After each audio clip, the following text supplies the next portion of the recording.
Alright guys, today we will be reacting to RWBY Semblance. This is part 2.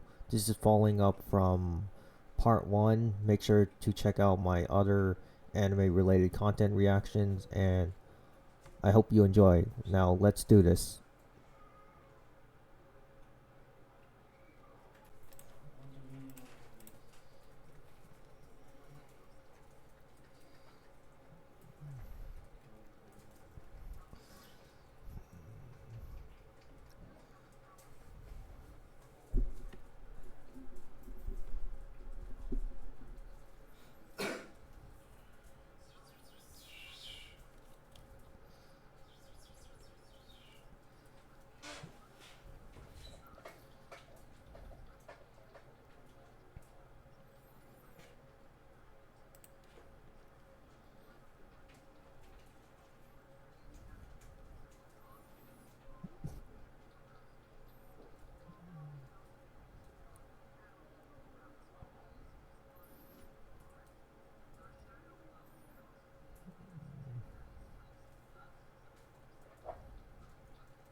Yeah, uh John's team John's team has the most overpowered huntsman semblance ever. Best support semblances ever cuz uh Pyrrha got magnetism and and then John has like aura boosting, and then Ren has both like emotional masking and emotional sensing, which is pretty useful and versatile. And Nora has lightning absorption, of course. And it's pretty much like their huntsman semblances foreshadow their like elemental resonances, divine semblances, and I really like that foreshadowing that they're successors to the six gods, and I like Oscar Pine's semblance the most, the sun resonance, because his divine semblance is controlling the sun. And fun fact, divine semblances are actually the first type of semblances to exist, and they're pretty much pre-ordeal, like they're pretty much pre-ordeal powers derived from the gods, and they're the ones that created aura energy in the first place. And a huntsman semblance is basically like the human version of that, but they are limited to one ability. The original divine semblances had like multiple abilities within one element, and that was pretty overpowered. And I really like how a divine semblance gives you like aura abilities that isn't available in like the like huntsman semblances, because like aura sensing, aura teleportation, aura flight, aura waves, aura pressure. Uh, that's what comes with the divine semblances. They can basically manipulate aura energy into doing like aura, any like dynamic and technique out of like just from sheer aura energy alone, and that surpasses all the huntsman semblances. Even though like John's team has like the most best, like the greatest like huntsman semblances to ever exist.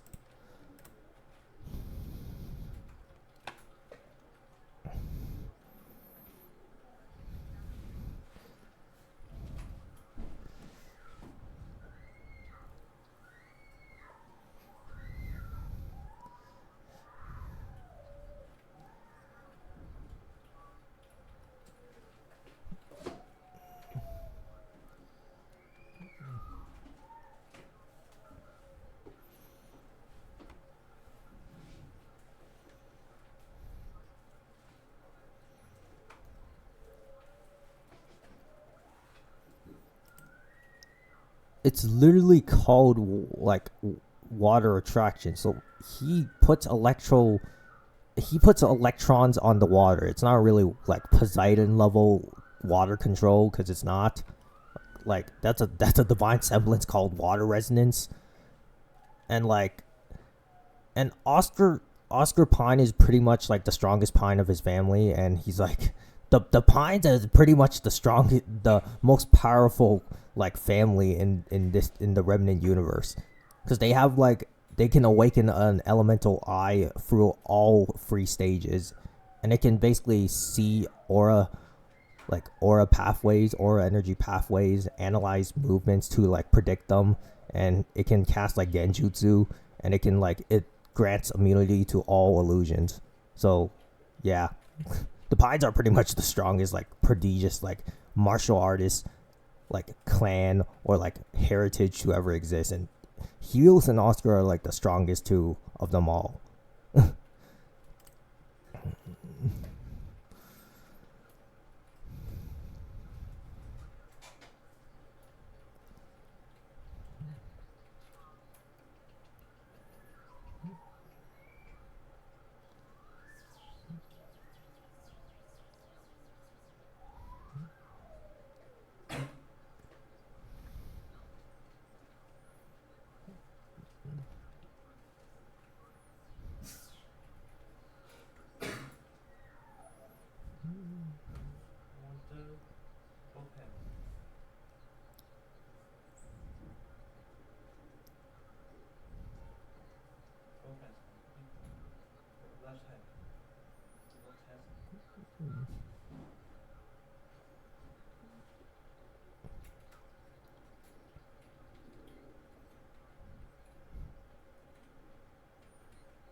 And this is part 2.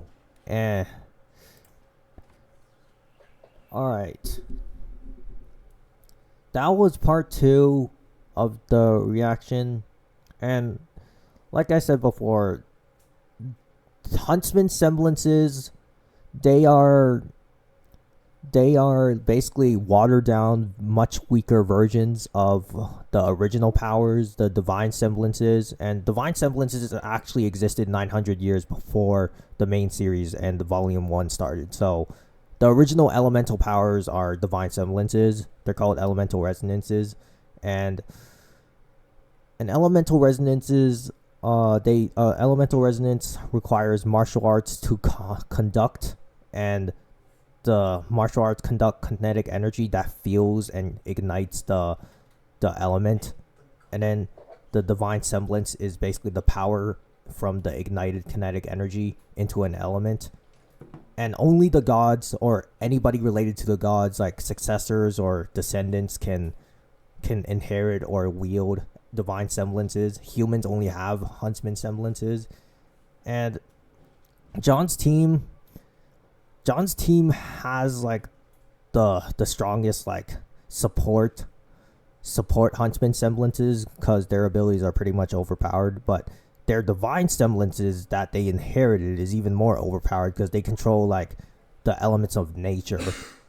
And Oscar Pine is still like the strongest of that team because he has sun resonance, and he can control, like, he has multiple abilities under like sun manipulation. And resonance means manipulation or control in the Remnant universe, which translates to like water manipulation, fire manipulation, light manipulation, lightning manipulation, dark manipulation, like water manipulation, fire manipulation, and sun manipulation.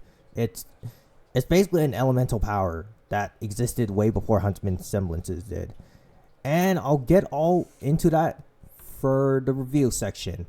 Now meet me there and I'll share my final thoughts for the review. Alright.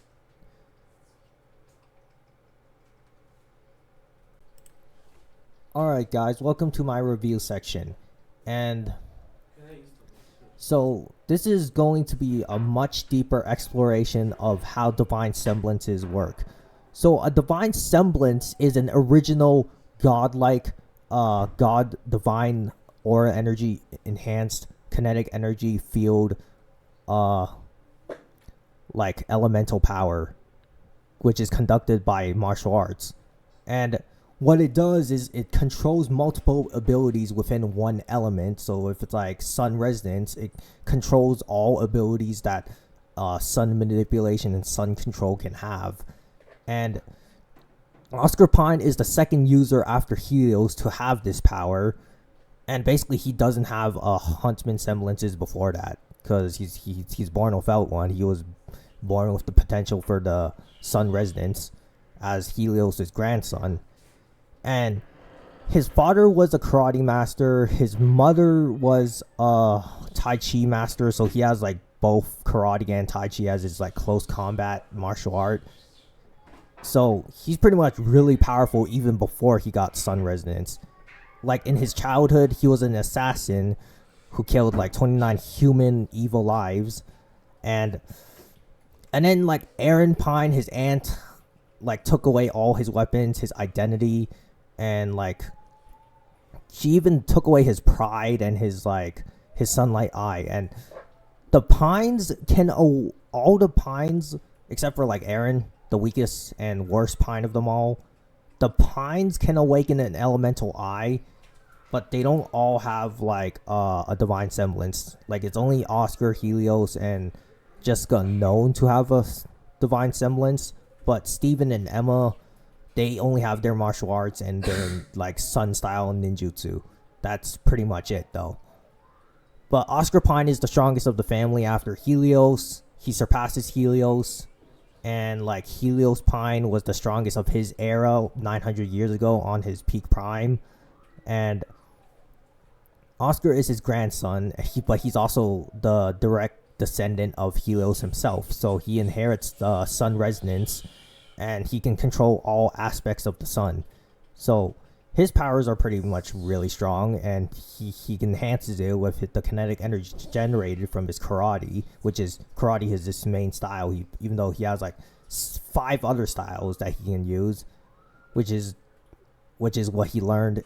He learned like a total of 9,000 martial arts and styles for 8 years. And he's pretty much like raised like a king. I mean, he's the Pines like family's like king, and he was raised like that, and he was also raised in a very violent, brutal, cruel, and very corrupt Vale, which is why he kills a lot of like evil human life. And other than that, he's still like a hero, but he's more like a vigilante hero kind of guy. But he does become a true hero in Volume 11 and Volume 10. Because he actually does hold back on innocents, and he has never killed an innocent. He's really only killed like a human who has been like gone too far or crossed lines to like evil. So basically, he targets criminals, thugs, any crime, and like warlords. But he never like targets an innocent. So Oscar Pine's probably like the most pragmatic, confident, like edgy and cool character, and he's basically like the second protagonist of the series, which is why he's like the protagonist of Volume 11. And Oscar has always been strong. Like he's not been handed his powers. He's always been like the strong one, like from like birth. He was like born to be a leader, raised like a king, born to be the strongest, and pretty much he's a natural leader. Like he's basically like the co-leader, the main second leader of John's team. John's the main one. And so like Team John has like, it's been going through like 3 different lanes. Like it's Juniper, and then it's like Junior, and then now it has like its rightful name, Team John, and it has 2 leaders. And since it has 2 leaders, the 2 leaders are pretty much on equal level, like very powerful. But Oscar still surpasses the rest of his team. So that was part 2, and that's basically my expanded lore on how the mechanics of Divine Semblances work. And I'll see you guys in part 3. Thanks for watching. Like, comment, and subscribe, and I'll see you in the next part. Alright, thank you.